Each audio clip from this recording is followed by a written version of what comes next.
para mejorar o para incrementar la competitividad de las organizaciones. Estos son los objetivos, los vuelvo a repetir. Esto prácticamente lo hemos ido haciendo ya, hemos ido viendo las teorías de comunicación, nos han explicado lo que es la comunicación vertical, transversal, el feedback, etcétera, etcétera. Entonces vamos a seguir con los temas. Y empiezo por este. Algo que siempre que me junto con un grupo de universitarios a discutir temas de gestión, de management, esta es la clave. Siempre he dicho que esto debe estar colocado como una especie de diploma en la oficina detrás de mi mesa, para que cuando entre siempre lo vea, porque este es el enfoque de toda empresa. Por mucho que luego queramos hablar de empresas con un carácter más humanitario, menos humanitario, de reparto de la distribución de riqueza de una forma o de otra, eso es una segunda parte. Pero la primera es conseguir beneficio en todo tipo de organizaciones, porque si no tienes un beneficio no puede realmente dar continuidad la empresa. Y el beneficio es tan sencillo como decir B es igual a I menos C, siendo B obviamente el beneficio que voy a obtener y los ingresos y C los costos. Esta resta tan sencillita de ingresos, y siento la simplicidad, Claudia, tú eres financiera y estas cosas, pero al final esta es la simple de toda empresa. Toda empresa, cuando entremos a la oficina deberíamos tener esto escrito. B igual a I menos D. ¿Qué voy a hacer yo hoy para que mi empresa incremente sus ingresos? ¿O qué voy a hacer yo hoy para que mi empresa reduzca sus costos? Porque las dos cosas son absolutamente necesarias, siempre. Ahora bien, si estamos en una situación de crisis como la que hemos vivido después de las famosas subprime, ¿no?, del año 2007-2008, que afectó a todo el mundo, países más, países menos, todo el mundo nos sentimos afectados por la crisis. En esa situación de crisis en que se reduce la demanda de mercado, necesariamente lo que tenemos que hacer es reducir los costos, porque como no vamos a seguir creciendo en ingresos, porque hay crisis, porque no hay demanda, hay que reducir los costos. Y reducirles drásticamente, reducirles drásticamente, convertirse en un cost killer, en un matacostos ahí hasta llegar a reducirlo al máximo.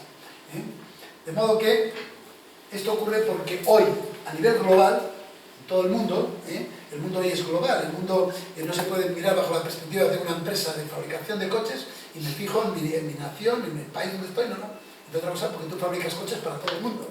Y lo que te va a interesar es cómo en todo el mundo va a jugar el mercado, ¿no? Entonces resulta que en el mercado, hoy, al día de hoy, es mucho mayor la capacidad instalada para producir bienes y servicios que la demanda del mercado. Es una realidad constatada. Estudios de opinión, el IEU, que no sé si como vosotros sois un instituto de opinión, lo manejaréis, es uno de los más prestigiosos del Reino Unido, en tema de estudios de empresa, estudios de mercado, y tiene demostrado, según qué sectores, por ejemplo, el sector del automóvil, nos estamos moviendo aproximadamente en el mundo con una capacidad instalada que supera los 80 millones de coches día, y la demanda del mercado hoy no llega a 70 millones de coches día. Es decir, hay una diferencia y por lo tanto no hay más solución que actuar de forma competitiva, porque es una situación de supervivencia. Solo van a sobrevivir los mejores. Si no hay demanda para todos, entonces a ver qué fábrica cerramos. Y esto cuando lo hablas parece que estamos hablando del vecino, que a ti no te va a tocar. Yo trabajaba en Renault, una empresa de prestigio, y hemos cerrado 4 fábricas, algunas de forma tremendamente conflictiva, como por ejemplo la fábrica que se cerró en Bélgica, en Borde, tremendamente conflictiva. Además, la fábrica estaba justo al lado de lo que era, digamos, el órgano de administración de toda Europa. Y en su propio centro tuvimos que cerrar la fábrica, no era rentable. Entonces, si tienes más fábricas para producir más coches de los que realmente te compran, pues tienes que cerrar aquella que tenga menos competitividad. ¿Y cuál es la que va a garantizar la continuidad? La mejor. Esto te lleva a una situación de, por eso hablaremos de benchmarking luego, de ir a la mejor situación. Porque estamos hablando, en definitiva, de mantenimiento de nuestro propio empleo, de nuestra supervivencia. Bien. Todo ello, manejándonos dentro de lo que denominamos en las técnicas de management el triángulo de la calidad total.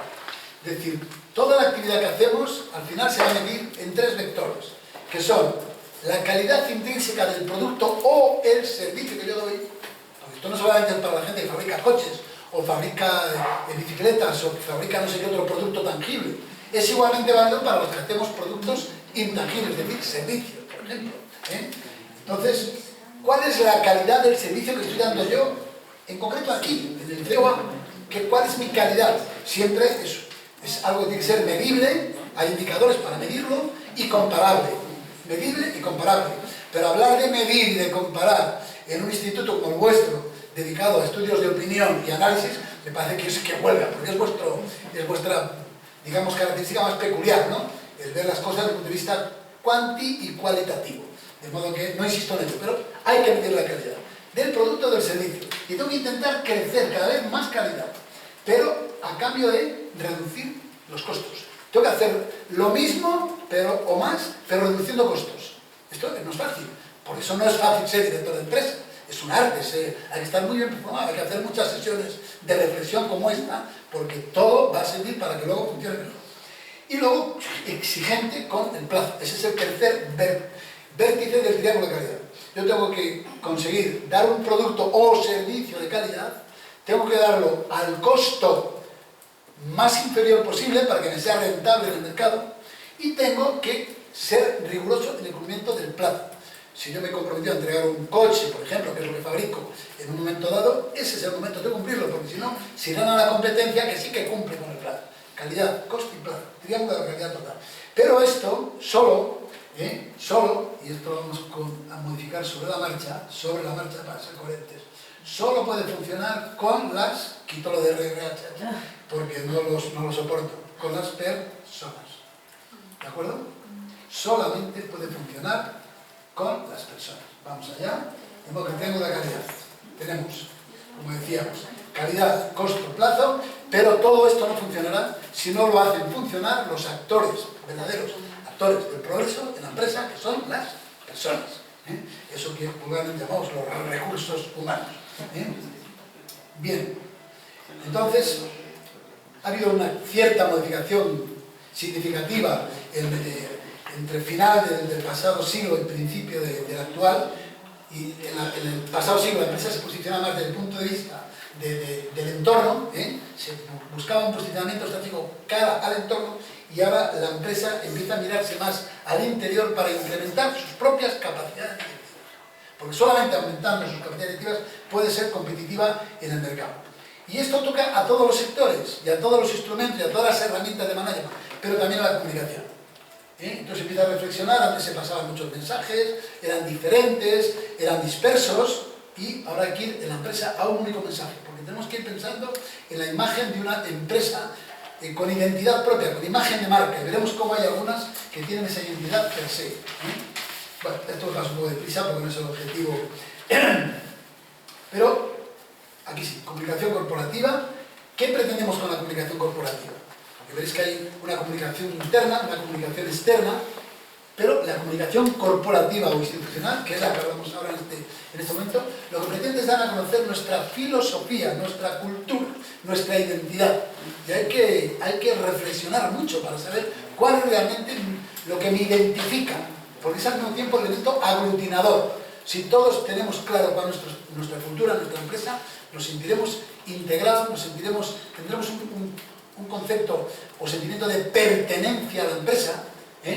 Los objetivos de la empresa no serán de la empresa, sino nuestros propios objetivos, porque siempre integrado, de modo que es tremendamente importante, y esto darlo a conocer. Por supuesto hay que dar a conocer lo que fabricamos o los productos que hacemos, puesto que el objetivo de la empresa final es B igual a I menos D, tengo que vender esos productos para que el ingreso aumente, y si puedo hacerlo reduciendo los costes. Y lograr de esta forma que los clientes decidan al final adquirir nuestros productos y no los de la competencia, el objetivo final. En la comunicación institucional es muy importante, o corporativa, es muy importante descubrir lo que llamamos los stakeholders. ¿Quiénes son realmente los públicos que se van a beneficiar o perjudicar, es decir, que se van a ver afectados por la actividad de mi empresa? Esto es muy, muy importante. Así como la comunicación interna, tu público, son los diversos grupos que existen en la empresa, directivos, trabajadores, personal de sindicatos, en interno, en externo es todo aquel grupo que se van a sentir repercutidos por las acciones que tome la empresa. Por ejemplo, los proveedores. Yo voy a tener una relación con los proveedores que dependerá de mi relación que tenga con ellos. Yo puedo tener una relación con los proveedores, por ejemplo, de definirles unas condiciones concretas. Le hace, usted me reduce el 10% de lo que me está facturando por no sé qué determinadas piezas, es decir, una relación puramente mercantilista, o puedo hacer una relación con el proveedor de tipo solidaridad, de sentirnos ambos metidos en el propio barco. Y eso te llega a conclusiones, por ejemplo, de hablar de proveedores únicos. Fijaros el riesgo que tiene montar tu empresa, montar tu servicio con un solo proveedor. Me da igual que sea empresa que haga coches o sea un servicio de papelería, de una imprenta o de una fotocopiadora. Si yo, para hacer la fotocopia, necesito papel. Y si me decido a tener un solo proveedor, el riesgo que tengo es enorme. Porque si me falla la empresa. Pero por contra, yo hago una relación de solidaridad con él. Es decir, lo jugamos conjuntamente. Son enfoques diferentes. Y así es como se empieza a ser competitivo. Porque en lugar de tener varios proveedores que me darían garantía de tener siempre suministro, tengo uno solo. Pero es que ese solo, como es único, va a vender a un volumen cuya economía de escala se va a traducir en reducción del precio que me va a facturar. ¿Se das cuenta? Es uno solo, pero va a facturar mucho a un precio mucho más competitivo. ¿Que me falla? Pues sí, efectivamente es un riesgo, pero yo voy a tener con él una relación de ayuda, de darle posibilidad de investigar, de formarse mejor, de trasladar técnicas de management, etc. Los accionistas. Esto no cabe duda. La relación con los accionistas. Hay un dicho por ahí frecuente que viene a decir más o menos: el cliente es el rey. ¿Ya habéis oído esta expresión? Los del marketing lo utilizaban mucho. El cliente es el rey. Pues yo no me canso de pregonar de que eso es falso. El cliente no es el rey de la empresa. El rey de la empresa, ¿sabes quién es? El financiero, Claudia, el del dinero, que además no tiene gesto, no tiene rostro, no tiene nacionalidad. Es más, no sabemos en este momento, por ejemplo, sigo hablando de algo más que Renault, yo no sé, no podría en este momento decir quiénes son los accionistas de Renault. En este momento. Hace 10 minutos sí, con seguridad. Os podría decir, pues, lo que se llama, ahí me sale la palabra, no es el esquema, ¿cómo se llama el conjunto del capital? La estructura, ¿no? La estructura de capital de Renault, hace un rato, yo podía decir, mira, sí, un 15% lo tiene el Estado francés, otro 15%, como he dicho hace un rato, lo compra Nissan, hay otro 15 más o menos por ciento que lo tienen unos asociaciones americanas, y luego pues todo el mundo lo tiene. Pero eso hace un rato. Pero es que hay un mercado continuo, que además funciona a las 24 horas del día, porque Renault cotiza en bolsa en París, pero también en Londres, y también en la bolsa de Nueva York, y también en la bolsa de Tokio. Y cuando es de día en un lado es de noche en el otro, o cuando es de noche en un lado es de día en el otro, y pueden estar vendiendo acciones continuamente. ¿Y qué me dice a mí que en este momento no han comprado las acciones de Renault? Pues no sé, un magnate por ahí asiático, o un jeque de Medio Oriente. Quiere decir que no tienen rostro las acciones, pero son los que mandan. Todo lo tenemos que hacer para que el capital se sienta suficientemente retribuido. Porque si el capital, eso sí que es un recurso, si ese recurso que llamamos capital, que son los accionistas, no se siente suficientemente bien retribuidos porque hay otro que les va a retribuir mejor, automáticamente van a cambiar. Pero nada, así de automático. Ni siquiera tienen que hacerlo ellos, le dan orden a su broker: oye, cámbiame de acciones de hasta los puntos, se acabó. Luego ese es el verdadero rey. Hay que tener continuamente presente P igual a I menos D, lo siento mucho. Ahora, para que el I funcione, claro que tenemos que tener en cuenta al cliente, porque si no, no nos va a comprar. ¿De acuerdo? Accionistas, sindicatos, otras empresas del sector, los medios de comunicación. ¿Qué relación tengo yo en mi empresa desde el punto de vista corporativo con los medios de comunicación? ¿Qué relación tengo con la comunidad local, con el gobierno local, con el gobierno del Estado, en nuestro caso, el gobierno regional? Todas estas relaciones son tremendamente importantes. O la administración pública en general. Bueno, todo esto, estos públicos, son lo que se denominan los stakeholders, que son quienes son afectados o pueden ser afectados por nuestras decisiones. Yo tenía previsto un pequeño ejercicio para determinar aquí quiénes son los 5 más importantes stakeholders del COA, ¿de acuerdo? Analizar. Pero vamos a cambiar de tiempo y no tenemos, pero sería bueno hacer un ejercicio. ¿Quiénes son realmente nuestros? Porque a ellos los voy a tener que atender. Vale, no falta, no está la administración. ¿Cómo? De los que acabas de decir. Sí. No, eso es una relación. Y ves que aquí no sí, de los que están, perdón. los que forman parte del centro. ¿Te refieres a eso, no? Es que no entendí, perdóname. No, me refiero, si esos públicos que estás ahí describiendo, Sí. por ejemplo, nosotros aquí no tenemos sindicato, afortunadamente. Sí. Sí hay en la Universidad de Artesana, pero no dentro del centro. Entonces, de Perfecto. repente hay... No, esto es una lista abierta, simplemente para de reflexión, y lo que pretendía en un ejercicio posterior era que determinaseis vosotros los 5 más importantes aquí. Pero que no hay sindicatos, pues indudablemente, eso no es mi público, no es un stakeholder mío. Habrá medios de comunicación. Pero medios de comunicación sí, tienes una administración, tienes unos proveedores. Pero eso es lo que la comunicación corporativa, organizacional, tiene a tener en cuenta, son esos públicos. Porque en cada comunicación lo importante es el público al que vas a dirigirte, ¿no? Bueno, pues sabemos efectivamente que puede ser una comunicación externa, interna, esto es tan conocido que no requiere darle más vueltas al tema, ¿eh? De modo que va a ir a aspectos que os puedan ser un poco más, que os aporten un poquito más, ¿eh? La comunicación corporativa, que nos estamos diciendo ahora, es una comunicación global, ¿no? Porque engloba toda la totalidad de las comunicaciones de la organización. ¿Y quién comunica? Antes nos decían, a la hora de la comunicación de base, lo que es la teoría de la comunicación, que comunican los gestos, comunican las palabras, comunican... En la comunicación de la empresa comunicamos todos. No solamente comunican los planes de comunicación, las campañas de comunicación, el uniforme que podamos llevar o no llevar, comunica todo. Ya puede ser una empresa maravillosamente estructurada, con una estrategia de comunicación 100% válida, si cuando tú llegas a esa empresa, el recepcionista, la persona que te va a dar los buenos días, te da los buenos días sin atenderte, como decían antes, está ya tomando tus notas, sí, dígame, sí, ¿por quién pregunta? Sigue allí o está con el teléfono. ¡Oh! Desastroso, ¿no? Desastroso. Todos, es una totalidad, ¿eh? Porque lo que vamos a buscar es que tengan un conocimiento de nuestra empresa, de nuestra organización, de nuestra institución y sobre todo un reconocimiento. O sea, que nos conozcan y nos reconozcan. ¿Y cómo se reconoce? Por identificación. Tienen que identificarnos, ¿de acuerdo? Y esto es importante, porque mira, lo pongo ahí como una expresión elaborada ya anteriormente. Hay que hacer lo que se dice, es decir, hay que hacer comunicación, empezando por hacer lo que se dice, siendo coherente, ¿eh? Pero también hay que decir lo que se hace, porque es necesario tener voceros que prediquen fuera realmente lo que estamos haciendo, en investigación, en relaciones humanas en la empresa, en mejora y respeto con el medio ambiente, en reducción, todo eso, ¿eh? Hay que hacer lo que se dice, pero hay que decir también lo que se hace. ¿De acuerdo? Quedaros con estas imágenes. Bueno, la comunicación corporativa, sabéis que lleva, por una parte, todo el tema de la identidad o identificación, ¿eh?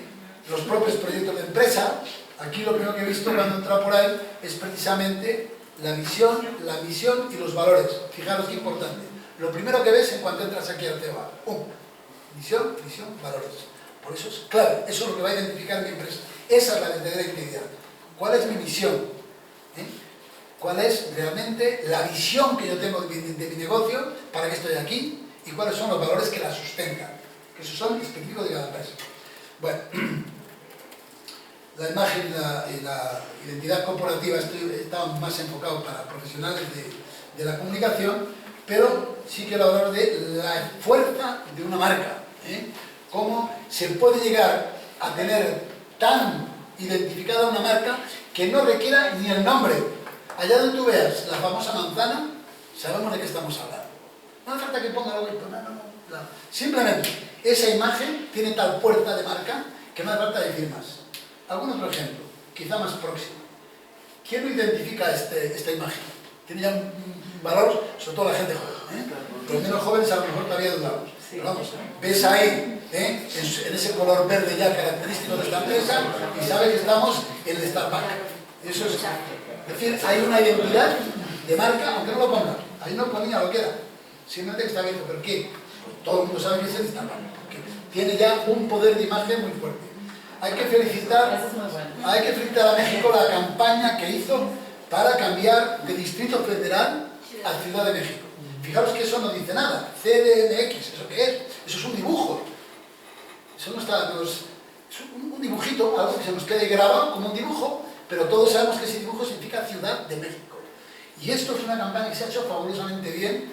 Nosotros tuvimos la oportunidad de estar en México el día 5 de mayo, cuando se cambió la constitución del Estado, vamos, del Distrito Federal para convertirse en el Estado número 32, si mal no recuerdo, de la República, ¿es así?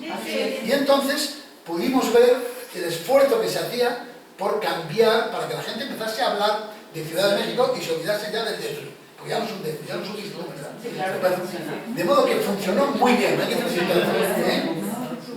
Pero ellos lo manejan. Otro aspecto importante es cómo compaginamos la comunicación institucional con la comunicación de crisis. También aquí pretendía haber hecho con vosotros un ejercicio, pero honradamente no nos da tiempo.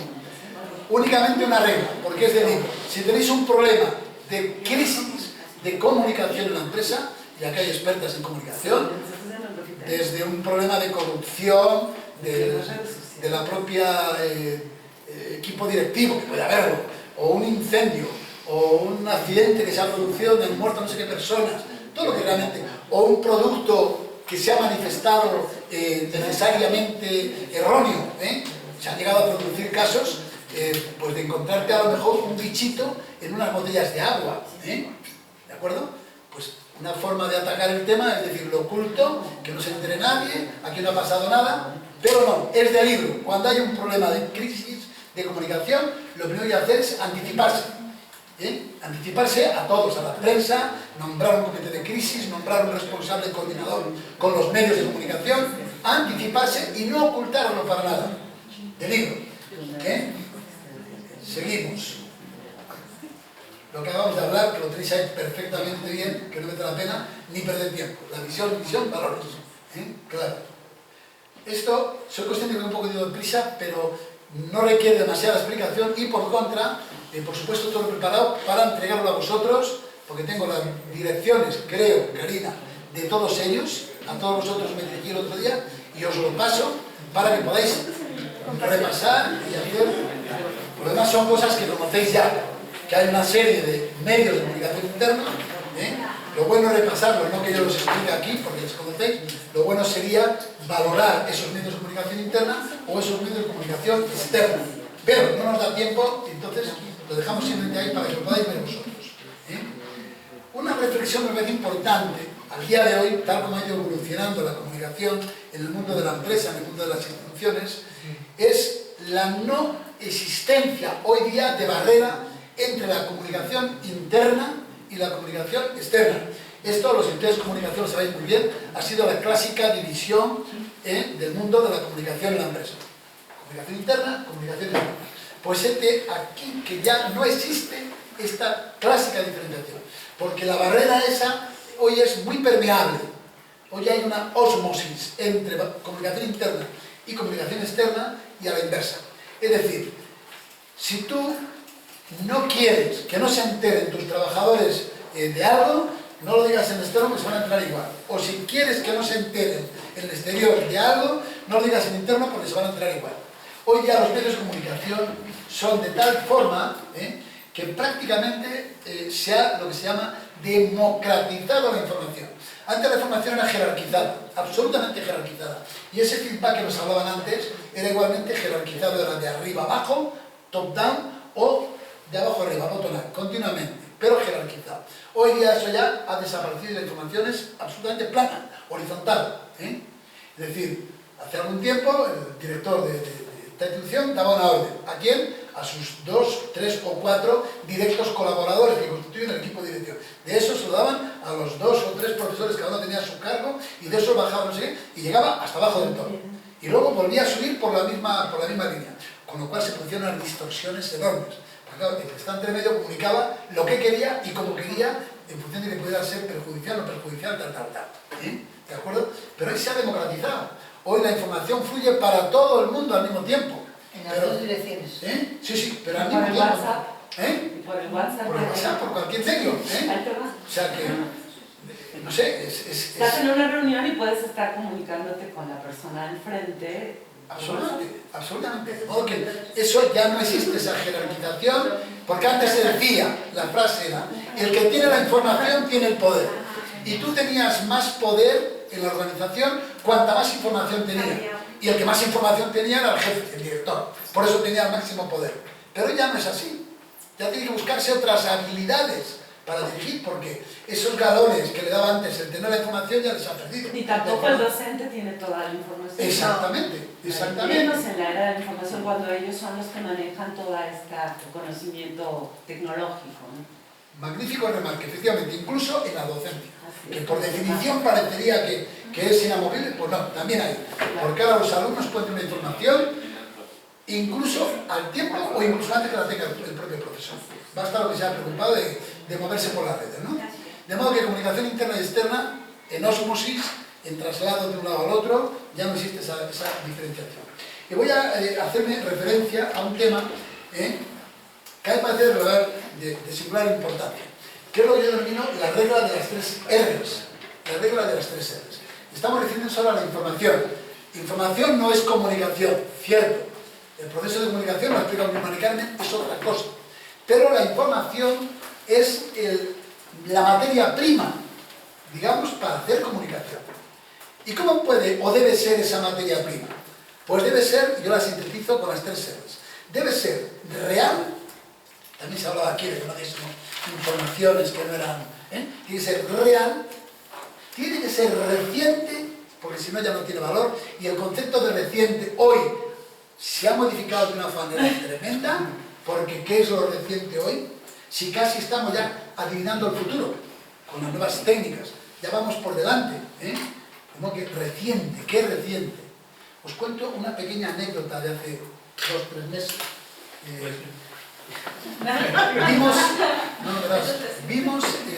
Oímos que había habido un problema aquí, creo que fue justamente cuando una chiquita de España, la hija del futbolista. Exacto, la hija del presidente de la federación, pues había sido secuestrada y posteriormente la habían matado en un barrio, además parece ser que de buen nivel de México, no sé qué. Santa Fe. Sí, y entonces, yo recuerdo que ese día hablé con nuestro hijo que está residente en México, pues preocupado, porque estas cosas de España te preocupan, ¿no? Bueno, fíjate qué problema hay por ahí, igual él coge un taxi en un rato y le pasa lo mismo, y hablo con él, y me dice, eran como las 6 de la tarde en España, me dice, ¿sabes qué? Hace media, porque yo hablaba de la violencia y la problemática en México, dice, ¿sabes qué? Hace media hora ha habido un tiroteo, ¿cómo llamas así? Una balacera, ha habido una balacera ahí cerquita de donde tú vives en Valladolid, que es un barrio que puedo garantizar absolutamente el máximo nivel.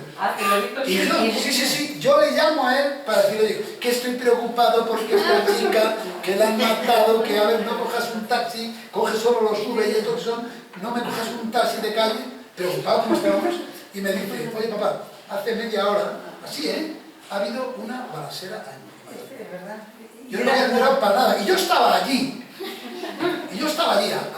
A unos metros. No digo pegando, pero no, sabrá, pues no sé, puede haber 500 metros, por ahí, ¿no? Y no sabíamos. Es decir, cerquita, no me había enterado.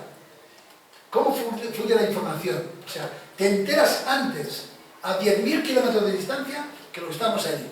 Esto fue el día a la hora 6, os he dicho más o menos, sobre las 6 de la tarde. Al día siguiente, yo entré en un bar, allí mismo en la zona, donde había ocurrido, que además es un buen sitio, quiero decir, es un sitio para que no tengáis duda, a la puerta justo de la Facultad de Arquitectura, un sitio del máximo nivel.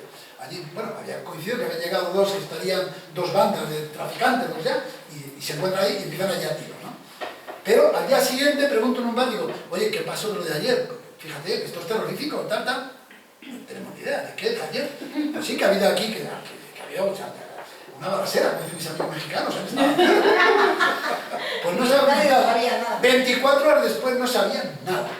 Y nuestro hijo en México se había enterado, como digo, antes que nosotros. Porque las informaciones fluyen así. Es como tú tener abierto un canal de últimas noticias y lo van dando al instante, ¿no? Bueno, real, reciente y relevante. También aquí pretendía hacer con vosotros un ejercicio. Podéis hacerlo después en grupo si lo queréis. Y es añadir nuevas R's. Cambiarme mi regla de las 3 R's y vamos a inventar la de las 4 R's. O la regla de las 5 R's. Y entre todos se reflexiona qué otras cosas, qué otras características debe tener la comunicación para que sea una comunicación realmente tal. La información, perdón. para que sea... Sí, sí, ya lo he dicho antes, que estaba distraída, pero ya lo he dicho que información no es comunicación, información. ¿Qué otras características, aparte de real, reciente y legal? Y yo ponía ahí como pista, por ejemplo, digo, pues sea respetuosa, ¿no? Respetuosa, por ejemplo, con la multiculturalidad que hay hoy día, que prácticamente en cualquier ciudad, aquí mismo, en Jalapa, por supuesto, vas por ahí y en cualquier esquina te encuentras de otras nacionalidades, de otras etnias, de otras culturas. Hoy el mundo es multicultural. Porque el mundo hoy, lo sabéis, la célebre frase de McLuhan, el mundo es una aldea global, ¿no? Nos hemos convertido en una